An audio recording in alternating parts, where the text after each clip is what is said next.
शिवरायांच्या पुतळ्याच्या अनावरणासाठी सरकारला आता जाग आली। 4 महिने प्रलंबित स्मारकाचं अमित ठाकरेंमुळे 4 दिवसात लोकार्पण। मनसे नेते गजानन काळे यांची टीका।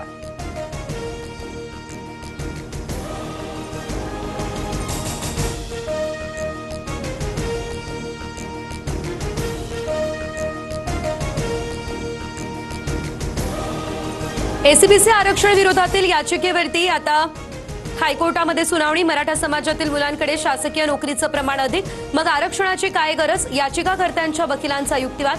11 डिसेंबरला पुढची सुनावणी होणार। मुंबई महापालिकेसाठी केलेल्या अंतर्गत सर्व्हेमध्ये भाजप 100हून अधिक जागा जिंकण्याचा अंदाज। ठाकरे काँग्रेसच्या काही जागांवरही भाजपचा विजय होत असल्याचा दावा। महायुतीत भाजपकडून सुमारे 150 जागांची मागणी होण्याची शक्यता। ठाकरे बंधूंसोबतच्या युतीवरून शरद पवार सकारात्मक। मतचोरी विरोधात सत्याच्या मोर्चामध्ये एकत्र, मग निवडणूक वेगळी का लढायची? एकला चलोचा नारा देणाऱ्या काँग्रेसला पवारांची विचारणा। सूत्रांची माहिती।